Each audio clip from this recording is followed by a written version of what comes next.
Hello friends, my name is Emile and welcome back to some more Reach the Peak, the show where you guys recommend the cars and then I take them up our hill climb course to see which one can come out on top. Today we have 5 vehicles for you here as usual, and we're going to be kicking things off with a French rallying icon. This is the 1980 Renault 5 Turbo. This particular model is the upgrade hero variant, which means 442 horsepower, 378 foot-pound of torque, 2,059 pounds of weight. It is an S1 class car, 857 in PI when equipped with the snow tyres, which I believe the upgrade hero adds to it automatically. Yeah, this is a pretty crazy contraption. So basically, the standard Renault 5 Turbo, we've had it go up before. It has about 150 horsepower, it's mid-engined rear drive, and essentially what you're doing with the upgrade hero is taking out some of the weight and basically tripling the horsepower. The result is a rather crazy vehicle to drive. It's fun. It is a lot of fun to drive. However, it is a mentalist vehicle. It does slide quite a bit. Of course, there's a lot of weight over the rear, as of course you'd expect from a mid-engined rear drive car. And yeah, that does mean that there is a bit of sliding, and it can be a bit of a twitchy little bugger as well. Every now and again, but you know, other than that, it is quick. It is quick in a straight line. There is no denying that. It is very much helped in this regard by some extremely short gear ratios. This is one of the vehicles, I've never really seen this with the upgrade heroes, but the upgrade hero variant of the Renault 5 Turbo actually does seem to customize the transmission to make it more of a shorter ratio orientated thing. I've never seen that before, but it does seem to, unless the race transmission in the Renault 5 Turbo is also very short as well. I don't know, I haven't really played around with this car too much, but yeah, it is an absolutely crazy thing. So if you want to drive something completely mentalist, you know, something that's even more mental than say a 205 T16 or an Audi Quattro, the Renault 5 Turbo, yeah, sure, go for it. You be warned though, it will try to kill you several times over. Going from a car that will try to kill you several times over to a car which will find it quite hard to do so. This is the 2011 Lotus Evora, 345 horsepower, 295 foot-pound of torque, 3,168 pounds of weight. It is an S1 class car, 821 in PI when equipped with the snow tyres. The Lotus Evora, I always feel, is a bit of a sort of forgotten vehicle. Admittedly, it is starting to gain a little bit more prominence now, with Lotus releasing a bunch of sort of special edition high-powered models, but for the most part, people don't really seem to pay too much attention to the Evora, which is a little bit of a shame. It is a cool car. Admittedly, it's not one of my personal favourite Lotuses. I still really like the Europa, but you know, if you're in the market for an everyday supercar, this definitely is not a bad choice. Apparently these things are rather excellent to drive on a day-to-day basis. However, we're not here to discuss how it drives on a day-to-day basis, we're here to discuss how it handles a hill climb course. And it handles it pretty decently. It handles well. It is understeery though. This car does seem to favour understeer a lot more than any other handling characteristic, really. Admittedly, it is still a great vehicle to drive, but I haven't really seen understeer from really any of the mid-engine rear drive cars. Usually they're more sort of slidey, crazy. Admittedly, they usually have a lot more horsepower and a lot less weight. But yeah, the Evora, good handling car on the understeery side, certainly. It is a safe car to drive, though. There's one thing I definitely will say this. After driving the sort of like crazy 5 Turbo, this thing is a very civilized car to drive. It's easy. It's so easy. As far as like driving a rear drive vehicle in the snow, this is one of the easier vehicles I've ever had to deal with. And that does make me curious, you know. This thing could probably make a pretty good A-class rally car if you wanted it to. Well, actually no. Tell a lie. S1 class car calls A-class. I think it starts off as an A-class car, but with snow tyres you bump up the PI. But yeah, if you want to try like an S1 class rally car build with the Evora, it might not turn out too badly actually. So yeah, give that a try. Tell me how it goes if you would like. Anyways, next up we have a mad bit of Australian muscle. This is the 2015 Ford Falcon GTF 351. 471 horsepower, 420 foot-pound of torque, 4,030 pounds of weight. This is an S1 class car. 810 in PI when equipped with the snow tyres.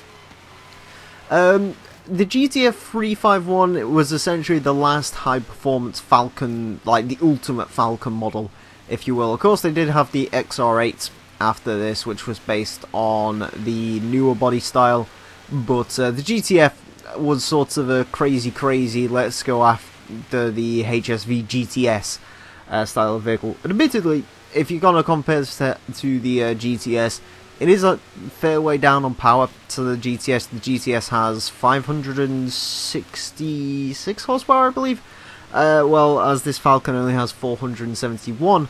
However, it does weigh a little bit less, and, well, that usually pays dividends through the corners. Now, I'm not quite sure how they compare on tarmac. What I can tell you on a snowy hill climb course, though, is that this is the car to go for. The HSV will try to spin most of its power away. The Falcon is a lot more civilized. That being said, it is a heavy feeling car, and it can get bogged down. It's alright. Up here, you know, I say it's better than the GTS, but, you know, there's still better cars than this. You know, no doubt for a second. There's even better muscle cars than this, really. Yeah, the Falcon, it just gets a bit too bogged down. It isn't great.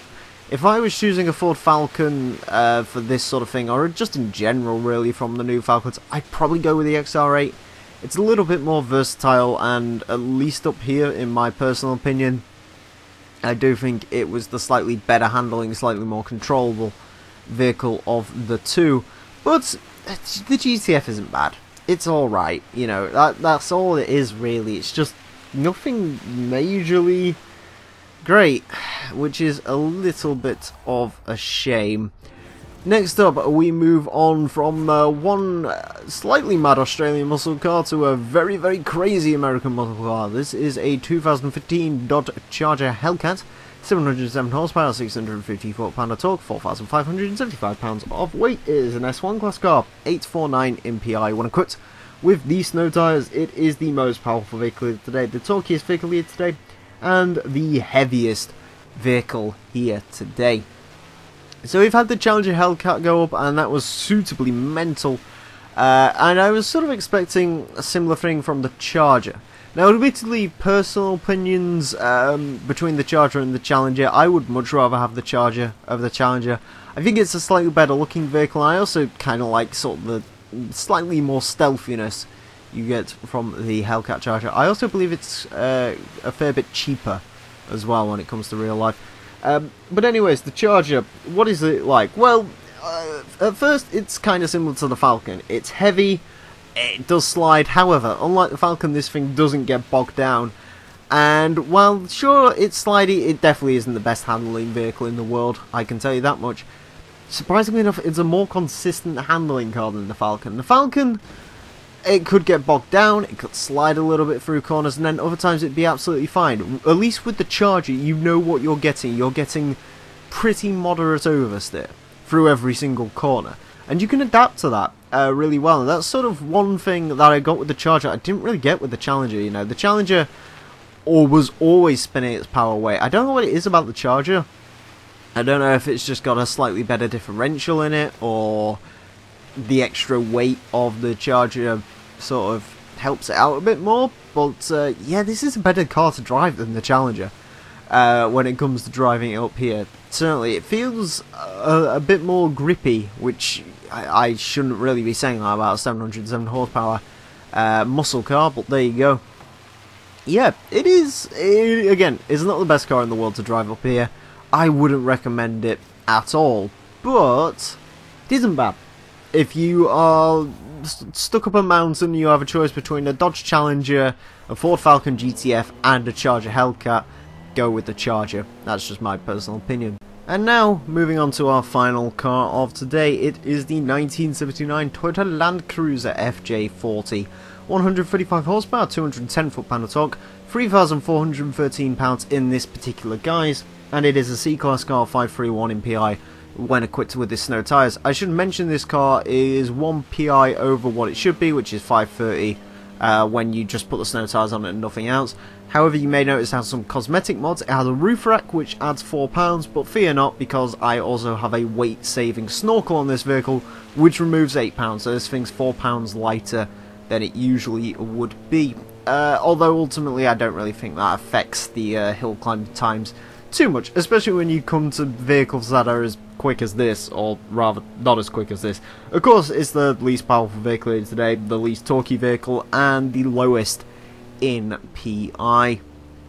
Yeah, the Land Cruiser, I like the Land Cruiser. I like the FJ40 actually, it's a pretty cool car. Admittedly though, it's slow. It's just slow, that's what it is.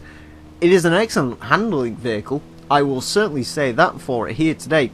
Excellent handling, feels really good, you get loads of grip through the corners, you barely have to use the brakes. There's a reason you barely have to use the brakes though, and that's because this thing has no top end speed really. It isn't really helped by the gearbox. Admittedly the gearbox is short ratio, which is nice, however it will buzz the gears, you know. Sort of, you don't really go much over 60 on this course, and 60 is at about the top of 3rd gear, I believe.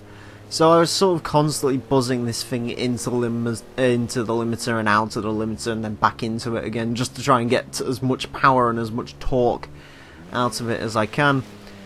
You know, ultimately it's not the worst slow vehicle I've had to drive up here. I've had to drive like the Mercury Coupe and the Ford Deluxe and all the rest of those.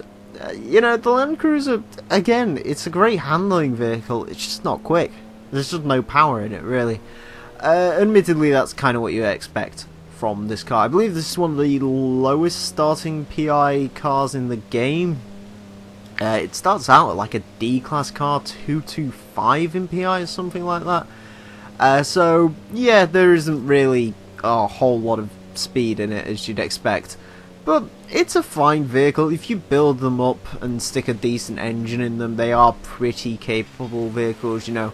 They are the rival to the Land Rover Defenders and Series 3s and so on and so forth. So, yeah, you know, if you want a car like that, then if you want a car with loads of PI for you to play with, the Land Cruiser might very well be your bag.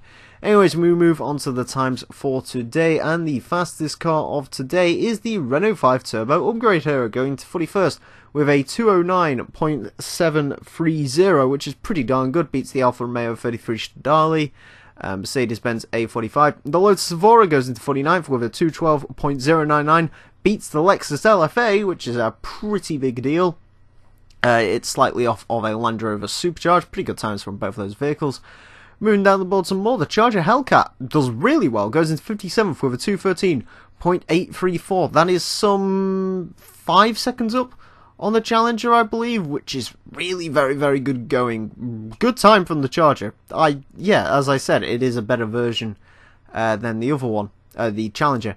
In 68th place, we find the Ford Falcon with a 216.003. Pretty decent time, just behind the two Skylines. Beats an E46, beats the XR8 Falcon, although ultimately not really by much. I'd still probably go with the XR8 if it was me. And finally today, we have the Land Cruiser going to 174th with a 257.010. So, yeah, not a hugely quick time. It does beat the Series 3 that we had a couple of weeks ago. Slightly beats the Mercury Coupe, Nissan GTR GT500. Just misses out on a Ford F100. Anyways, friends, I want to thank you all very much for watching this episode of Reach the Peak. As always, if you have cars you'd like to request for the series, simply do so down below in the comment section, and I will add them to my list. With that all being said and done, friends, thank you all very much for watching. Mine's been the real Emile. Till next time, a farewell.